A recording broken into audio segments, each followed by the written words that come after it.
rāle jāve chengo ve yade male jove ne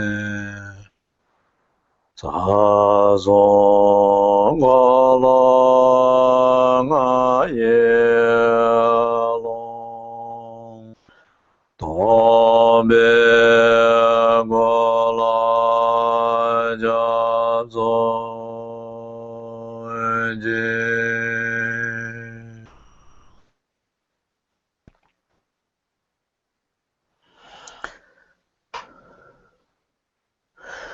The center of the Victoria Mandala, one's own body, the source of all positive quality without exception, is the expanse within 3 channels and 5 chakras. I take refuge in this body of emptiness.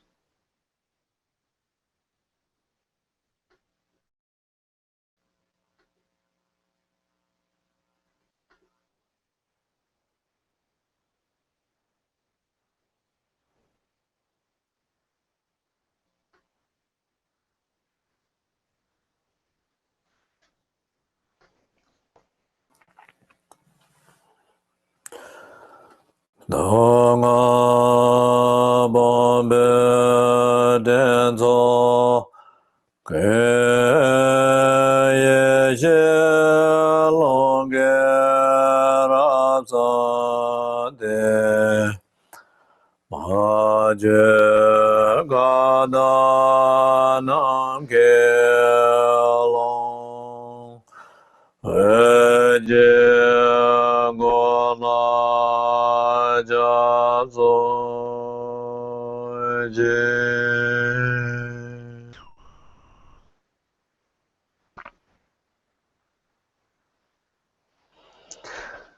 All the gathered clouds of suffering and misery are completely cleared by the wisdom wind, revealing the unelaborated primordially pure expanse of the sky. I take refuge in this body of light.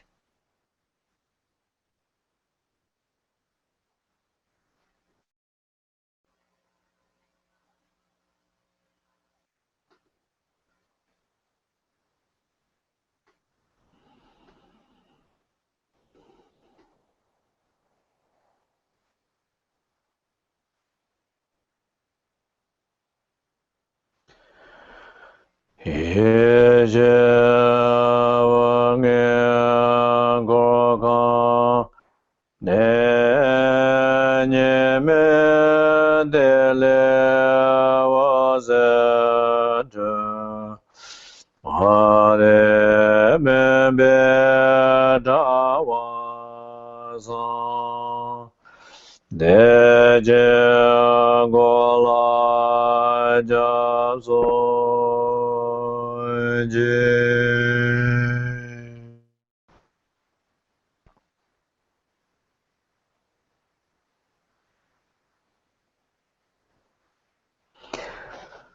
From the pavilion of the 5 wisdom lights, rays from non-dual sphere of light emanate, clearing the web of darkness of ignorance.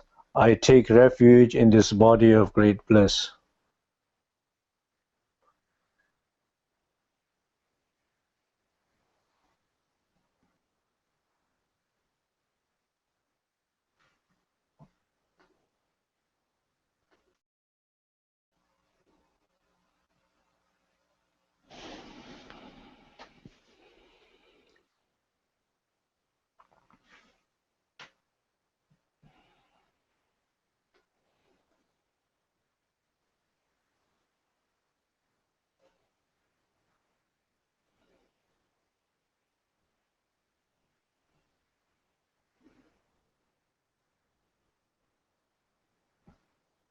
Okay.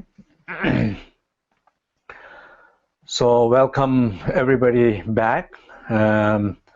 Sorry, there were some technical problems. Internet dropped unexpectedly, and probably everybody's wondering what's happening. So I hope we all are back in track. So welcome back.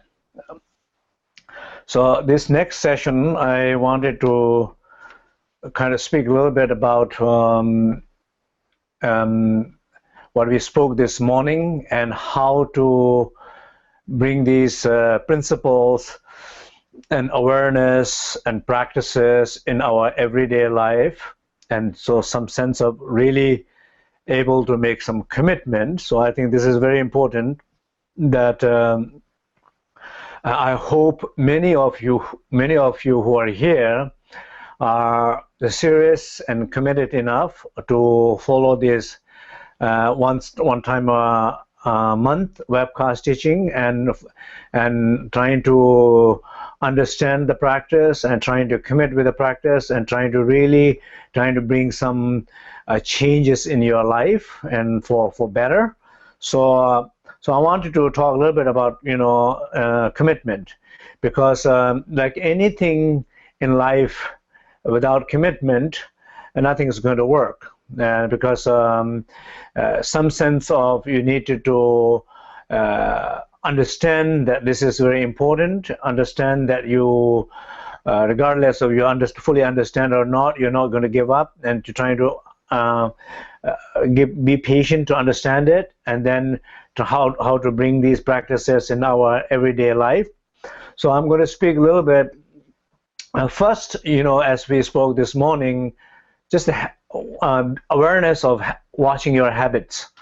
So the awareness is, as always in every teaching, talks about it, and it's always it feels like the key. I was just thinking about it, and I just realized that I'm going to explain about being aware, and then realize how often I talk about it.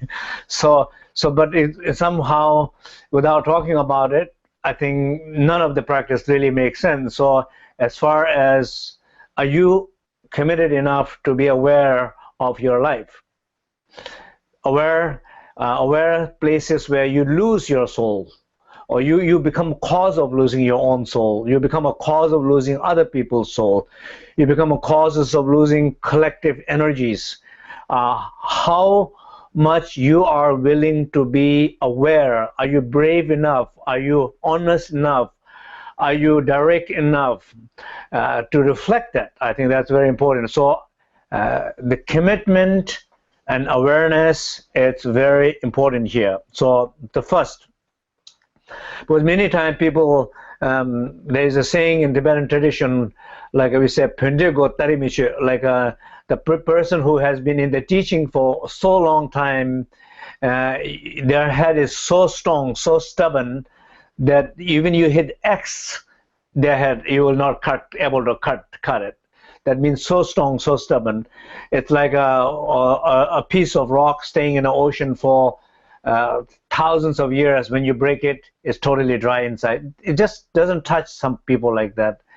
But somehow it keeps them connected to the teaching, but it never goes deep enough or committed enough, awareness enough to make change. So it always remains surface. So are you willing? Are you brave? Are you this time committed enough to try it? So that's, I think, very important part to reflect. And mainly is, where do you lose? Where do you lose?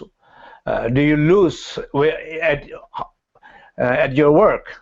How much energy you use at your work? How much energy is you losing in your relationship?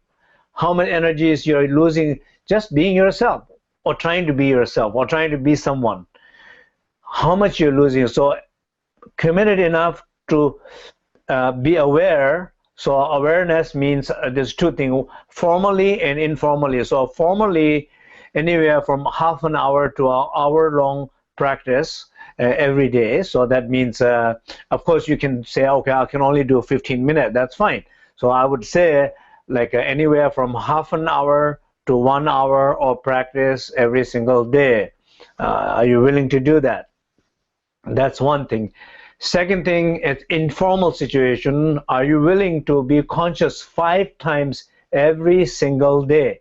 So are you willing to remember 5 times every single day that when you're draining yourself for no reason, like just putting so much effort at your work, which does not require the effort, because effort sometimes it loses the spontaneity, effort loses the energy, effort blocks the view, effort does not able to see the potentiality, what can be done, it loses something. So are you willing to be aware 5 times every single day when you are becoming a cause of losing your own vital energy and life force and soul?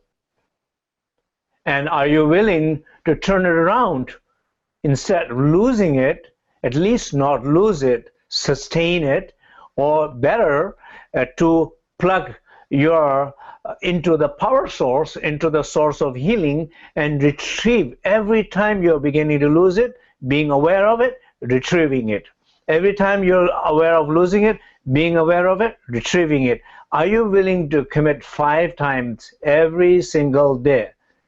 I have repeated this quite a few times now. Do you hear me? Do you hear me?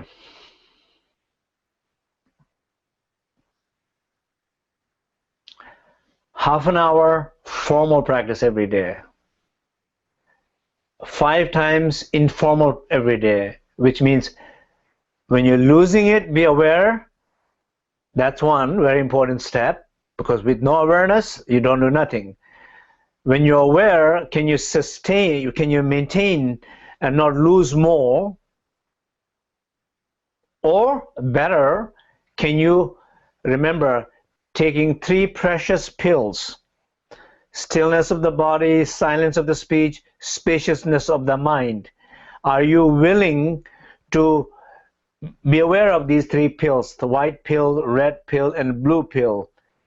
Are you willing to remember to take 5 times a day when you are losing energy, by releasing the effort, tensions, by resting deep enough that you find the connection to the source, connecting and retrieving from the source whatever energy that you're losing, or you have been losing, or you have almost lost, you're almost dead, or you're almost dying.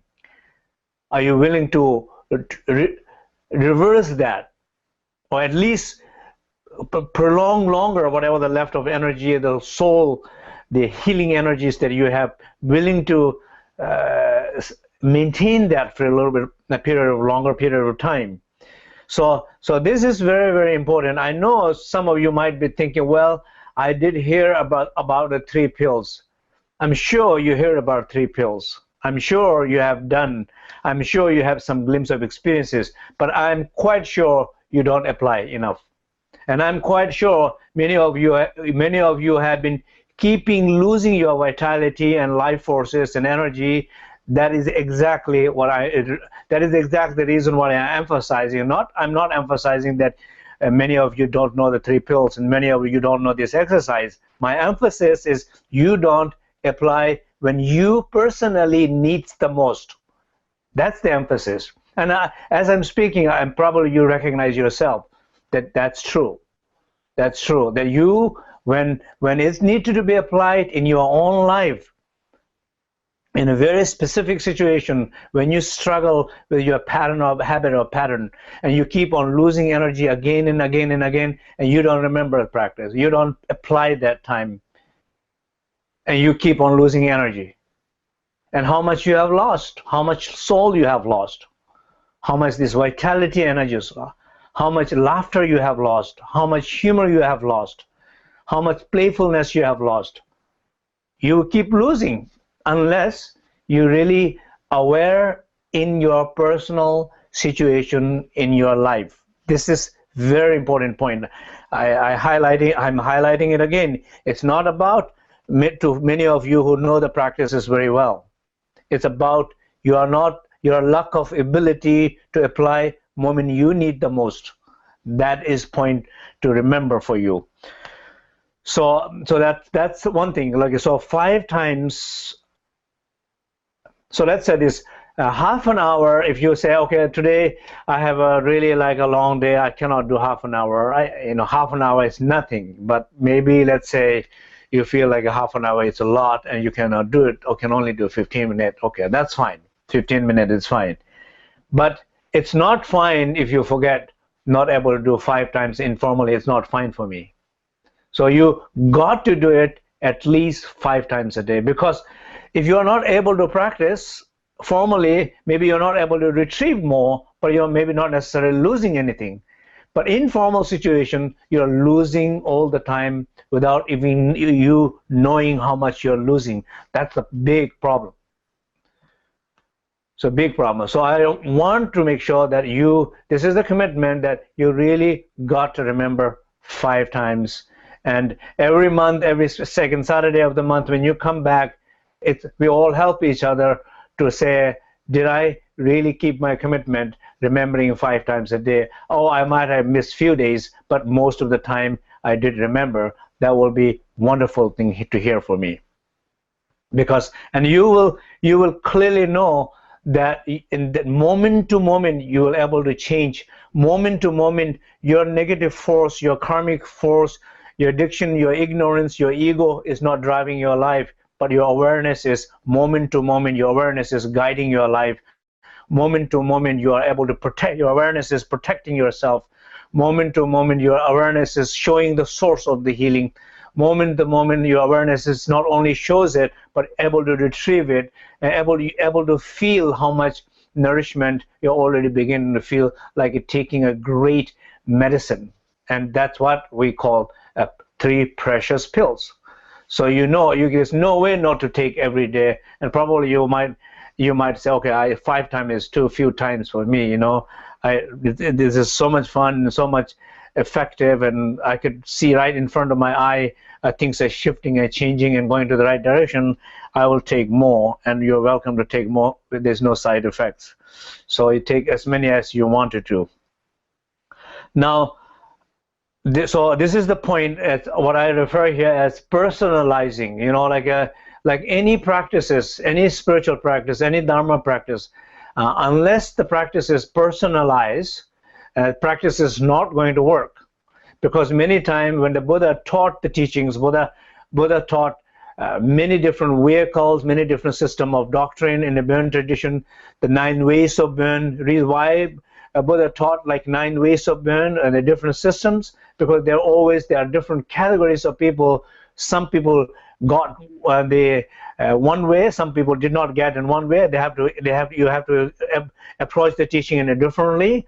And therefore, Buddha realized that, and Buddha taught in a slightly different way, slightly more open way, or slightly more limited way, a more dualistic way, or more non-dual way, whatever each person needed to hear. Buddha always taught according to that. So same way, since all the teachings are very available for us, not to say, oh, one is good and one is better, one is for me and one is for this group, rather saying what is for me this moment in my life. And when you ask that question, you get an answer for that question. That is the way of personalizing your practice for yourself, because each lifetime we are different. There are moments in our life we are so fearful, everybody seems like attacking, everything seems like difficult. There are moments we feel so open, everybody seems like contributing to your life, enriching your life, helping you. We feel like that. So the degree of openness in one time in a life is very different than another time in your life. So I'm encouraging very much to personalize the practice. And one of the reason I think is very important is, as this is a 2015 January, right, beginning of the 2015, as everybody has a New Year's resolution. So this could be your New Year's resolution. You can say, well, it's always about, people talk about, in the going to the gym, people think, oh, I want to lose weight, I want to eat well, I want to, it seems like weight losing seems like a big thing about New Year's resolution, but I think that's fine, but I think New Year's resolution should be also how you not lose more your soul than you have been losing, how you can moment to moment, how you can guide your life, and how you can retrieve your soul and heal your soul, and that's a very important question. So personalizing, Clearly you can think about health. You know, sometimes when in the Dharma and the Buddhism, people don't talk so much about it, thinking about health, wealth, and love, and these things are not particularly emphasized, even though everybody secretly emphasize it, but collectively in the teaching we don't emphasize enough, because somehow, oh, okay, these are, you know, it's not important, this is samsara or something like that.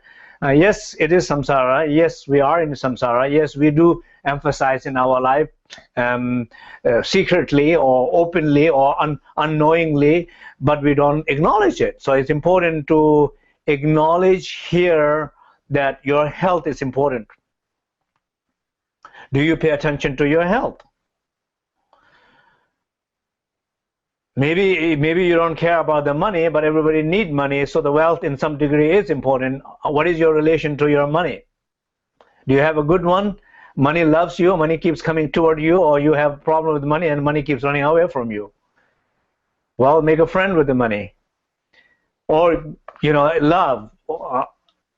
Everybody seek connection, different forms of connection. What kind of connection you are seeking? Do you have one?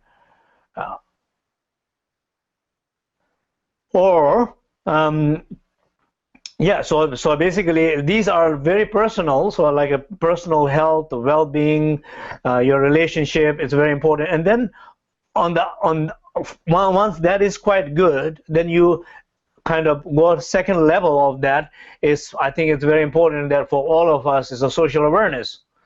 So how much social awareness you emphasize in your life, what is important for you, what is important for your country, your neighbors, your family, your spiritual community, because many of us here in the Cyber Sangha or in many part of Lingmicha International Group, and our Sangha is our community, is a social circle that we form the social circle in a very specific purposes, very specific reasons we form that. How your social engagement with these peoples are, what it means to you, how it enriches your life, how you can enrich somebody else's life. These are very important things to ask. So as your soul is healing, as you feel well, and you have something to give to the people, and this is really important social awareness. And then ultimately the awareness of achieving the Buddhahood. But there are some sense of sequence. You cannot say I am looking for final liberation, but I don't care the society, I don't care this family, I don't care my friend, but I want achieve rainbow body or realization, something like that. As you can see, even the word itself, it goes against itself. It doesn't work like that. So you acknowledging you need to take care of your health, well-being, your love, your wealth, work, take care of that. So I hope that you'll find some way that these teaching, these messages, that you are clearly able to personalize in your life, which is kind of right medicine just for you, so that this practice can just help you in maximum way. And then when you get this help, then your awareness is not only stays with you, I'm well, but not only stays with you, expands to the social awareness, and then expands to the liberation of yourself and all the sentient beings as we pray in dedication. So I hope that you do that. Yeah, so basically the homework as a homework or as a commitment, half an hour every day, 5 times a day, the awareness of when you're losing, and not lose, sustain, or reconnect, charge. But I think it would be very, very important to do like a collectively, because sometimes when you're doing practices, we think about very individual things. Look, I'm practicing, I'm going to the retreat, I'm going to personal retreat, again, it's always about me. But practice doesn't work like that. It's not about you. Practice is always connected with other people. So because it's like a pain too. You cannot say it's my pain. You look at your pain, how much pain that you feel right now in this moment of life, how much pain has been caused by somebody, or how much how much luck, how you say, you're not aware that you are part of causing your own suffering in you, or you are part of causing suffering in somebody else, which you don't agree, or you don't admit, or you don't think, but you are causing suffering to other people too.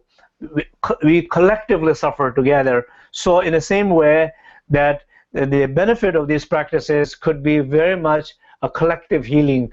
I don't think there is some sense of concept of collective soul, but I think there could be a concept of collective soul, so that the balance of these essential 5 elements in collective sense between two people, between a family, between a sangha. So, and how that balance of element is because even in a social, I mean, I see many people, even personally myself, trying to engage doing the whole year webcasting it's kind of a small way of doing how you say social work, in a way, that trying to help whoever there is in the people who don't have direct access or need it, but very much need, and trying to find a way to help. This is my little way of doing it. So, but you can think about in your own life how many situations you are in with people that collective healing is absolutely necessary. And collective healing not necessarily always means that it will be perfect, it will be happy ending, happy smile or something like that. Collective healing could mean also that it has a very smooth ending. It could be a very respectful way of departing away from each other or situation, or even in a life. Somebody's dying. Healing does not necessarily means you not die. Healing could mean dying in a so much peaceful and with so much light around way, or losing something with so much peace and so much kindness or warmth. So there's a many sense of a collective healing that people need to think about in between relationships. So I hope that this practice is not only just for you. This practice is for you and somebody you love, you and somebody you care, you and somebody you wish something, you and somebody you have big challenges. I hope this practice becomes between you and those people that you have a strong karmic relationships, a collective healing. So I hope this practice work like that for you. And there is in the Tibetan texts, one of the Tibetan, in the Burn tradition, soul is so practices the soul. It's in the 4th vehicle in the 9 ways of Burn. It's called Sishen Tikpa. So in the 4th vehicle, there is a lot of explanations about the soul, and it talks about mind, psyche, or you can say, well, let me say this way, it's a little complicated.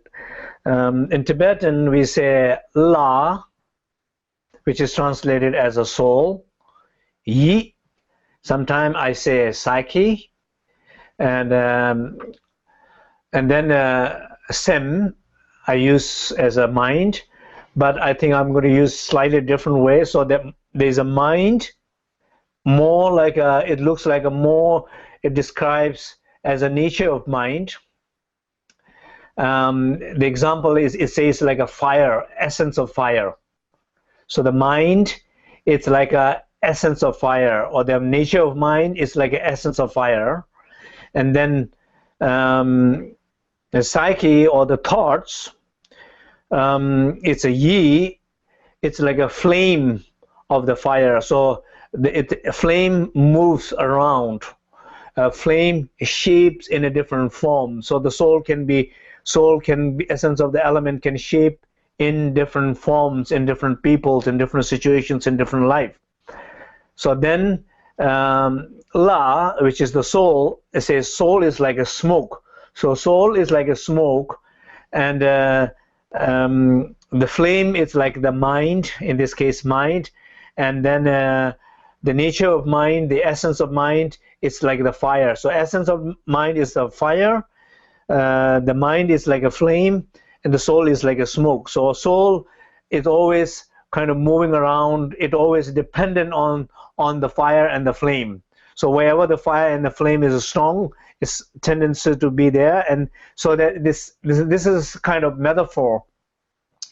So soul, in a way, as we explained a little bit earlier, not to look at something that in Christianity that something is eternal, unchangeable, not look at like that. Soul is something that is in you. It's a how you say, it's together in your this time in your life with all the cause condition together of the essence of 5 elements. So, and when all these inner five essence of element is in a healthy, your soul is there. So you're healthy, your mind is healthy, your body is healthy, and the qualities and personality, everything is very healthy. When you lose those qualities, then you are losing aspect of your soul. So this is all we talked about this morning. So how to retrieve back. So here I'm basically really like emphasizing a little bit more on really this first in January is more about how to not lose so much. And if you can retrieve, it's fine. But more important, more emphasis and focus of this month, it's not to lose more than you have lost. I hope that makes sense.